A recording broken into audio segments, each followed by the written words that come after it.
sallallahu alaihi wasallam. Allahumma salli ala sayyidina Muhammad wa ala alihi wa ashabihi wa man tabi'ahum bi ihsan ila yaumiddin. Faqala Allah ta'ala fil Qur'anil 'azim, a'udzu billahi minasy syaithanir rajim. Bismillahirrahmanirrahim. Qul huwallahu ahad, Allahus samad, lam yalid wa lam yulad wa lam yakul lahu kufuwan ahad. Sadaqallahu. Bapak-bapak, Ibu hadirin jemaah salat subuh rahimakumullah. Puji syukur alhamdulillah kembali senantiasa kita ucapkan kepada Allah Subhanahu wa taala. Dengan senantiasa selalu kita beristiqamah menjalankan segala perintahnya dan menjauhi segala apa dilarangnya. Selawat dan salam kita sampaikan kepada baginda Rasulullah sallallahu alaihi wasallam dengan berdoa Allahumma salli ala sayyidina Muhammad wa ala ali sayyidina Muhammad. Bapak Ibu hadirin jemaah salat subuh rahimakumullah. Allah Subhanahu wa taala berfirman dalam surat Al-A'raf ayat 199, di mana Allah katakan, jadilah pemaaf, perintahlah orang-orang pada yang ma'ruf, dan berpalinglah dari orang-orang yang bodoh. Bapak Ibu hadirin jemaah salat subuh rahimakumullah. Di sini ada 3 perintah Allah terhadap kita. Yang pertama, Allah mengatakan kepada kita, jadilah kita pemaaf. Kemudian yang kedua diperintahkan oleh Allah, yaitu perintahlah orang-orang pada yang ma'ruf. Kemudian yang ketiga, dan berpalinglah dari orang-orang bodoh. Bapak Ibu hadirin jemaah salat subuh rahimakumullah. Kita lihat yang pertama, kenapa Allah memerintahkan kita menjadi orang yang pemaaf? Dikarenakan Bapak Ibu hadirin jemaah salat subuh rahimakumullah, orang yang pemaaf itu adalah ciri-ciri kualitas imannya baik di sisi Allah. Rasulullah Shallallahu Alaihi Wasallam pernah menyampaikan bahwasannya cabang iman itu semua ada 70 cabang. Di antara 70 cabang itu yang paling terendahnya Bapak Ibu, iman itu adalah membuang sesuatu yang dapat mengganggu orang di jalan. Contoh Bapak Ibu berjalan dari masjid, dari rumah ke masjid, kemudian nampak duri kecil atau batu di tengah-tengah jalan, kemudian menghindarkan ke tepi. Itu adalah iman. Dan pemaaf ini adalah salah satu bagian dari iman. Tidak semua orang bisa memiliki sifat pemaaf ini, ya Pak. Bahkan yang bahayanya, sifat pemaaf ini kalau kita tidak memiliki, bisa kita terpecah belah. Terpecah belah Bapak Ibu. Kalau kita memiliki sifat pemaaf, maka kita memiliki adalah sifat silaturahmi atau silaturahmi. Jadi Bapak Ibu hadirin jemaah salat subuh rahimakumullah, pakaian kita sehari-hari adalah sifat pemaaf. Jangan sifat berdendam, berdengki, benci dan sebagainya. Lihatlah Rasulullah SAW, Bapak Ibu, pemaafnya luar biasa sekali.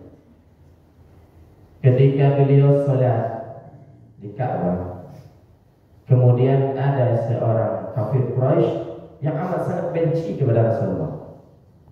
Saking bencinya, ditunggunya Rasulullah SAW sholat dekat Ka'bah itu.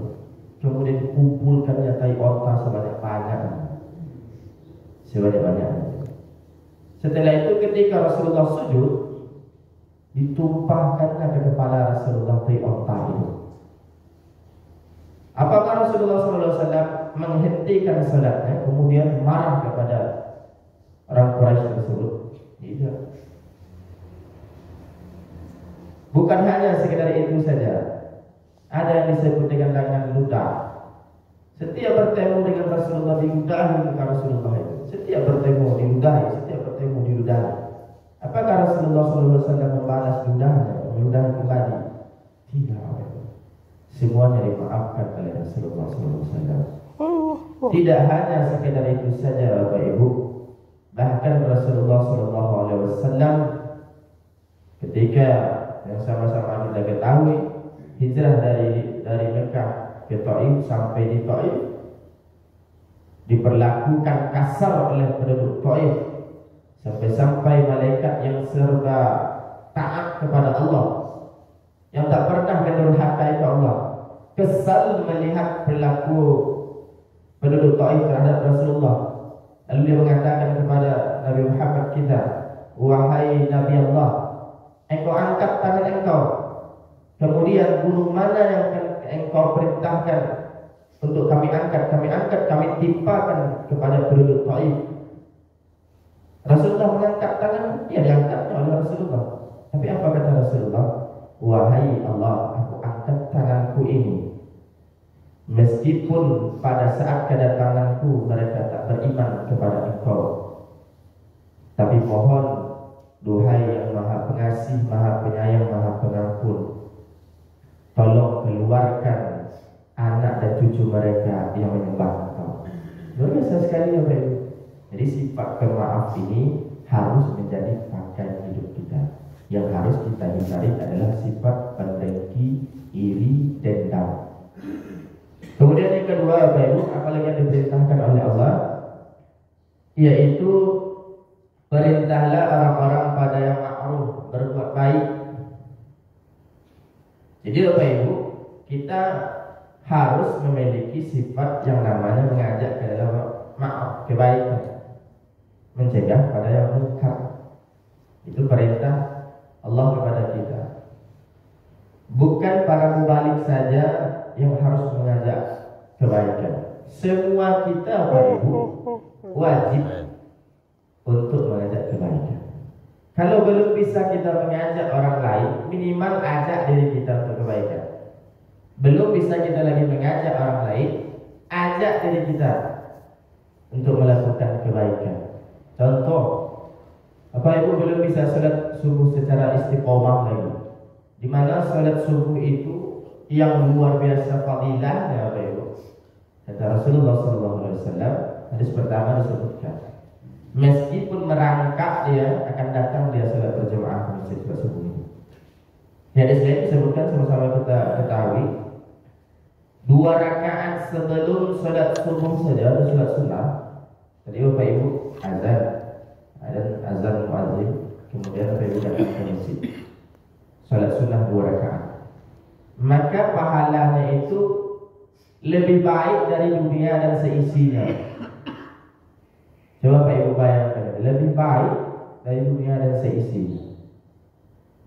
Begitu Allah Subhanahu wa Ta'ala menjelaskan tentang salat subuh. Jadi kalau kita belum biasa istiqomah salat subuh berjamaah ke masjid, maka usahakan. Itu mengajak kepada kebaikan. Belum bisa kita mengajak orang lain dalam kebaikan, minimal ajak diri kita. Kalau sudah bisa, ajak saudara kita, anak kita, famili kita, ajak. Karena sejatinya Bapak Ibu dan jemaah salat subuh Allah, kata Allah, fastabiqul khairat dalam Al-Quran, dalam surah Al-Baqarah yang dijelaskan. Allah, berlomba-lombalah kamu dalam kebaikan. Kemudian yang terakhir Bapak Ibu adalah berpalinglah dari orang-orang yang bodoh. Orang-orang yang bodoh ini definisinya Bapak Ibu umum. Ada yang mengatakan ulama kita, ya memang orang bodoh. Tapi Bapak Ibu, yang bodoh dimaksud bodoh di sini adalah orang-orang yang tidak mau mengikuti perintah Allah dan orang-orang yang tidak mau menjauhi larangan Allah. Tinggalkanlah orang-orang yang seperti itu. Karena Bapak Ibu, seperti yang disampaikan oleh pepatah Minang, kalau awak berkawan yang tukang parfum, bau parfum. Artinya apa? Kalau berkawan dengan orang yang tidak elok, awak ikut terpengaruh juga elok Bapak Ibu.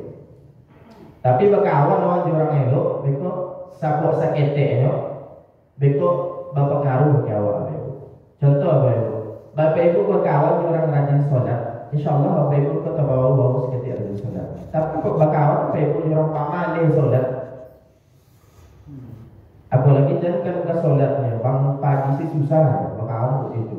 Apalagi anak-anak kuliahan berkawan itu, jadinya mereka kata bawa gendong sekali itu. Nah kejagu itu sebuah betul.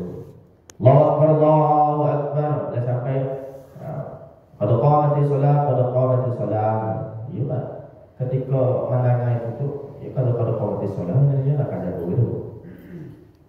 Kalau Bapak Ibu, kalau ada Bapak Ibu punya anak cucu, jadi perhatikan kawan, siapa kawan. Misalnya Ibu jauh kuliah, kanyuan, lei kawan awak sholat subuh berjemaah, lei baca berani. Tapi kalau tidak Bapak Ibu, larang dia berteman. Kita melarang dia berteman itu bukan berarti kita benci pada dia Bapak Ibu, temannya tidak. Karena Bapak Ibu ini sangat berpengaruh sekali. Kami sendiri contohnya pribadi Bapak Ibu.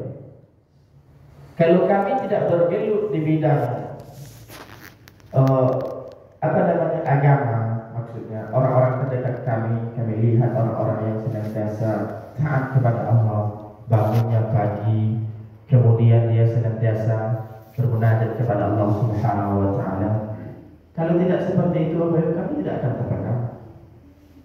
Jadi Bapak Ibu hadirin jemaah subhanallah, itu sangat amat penting sekali.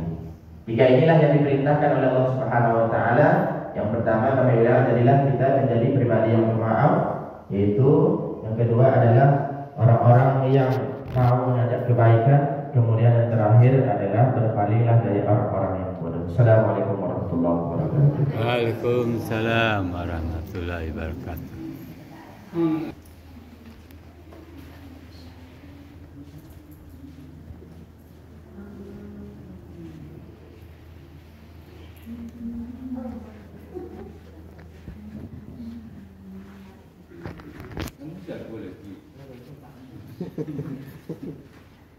Ini Allah.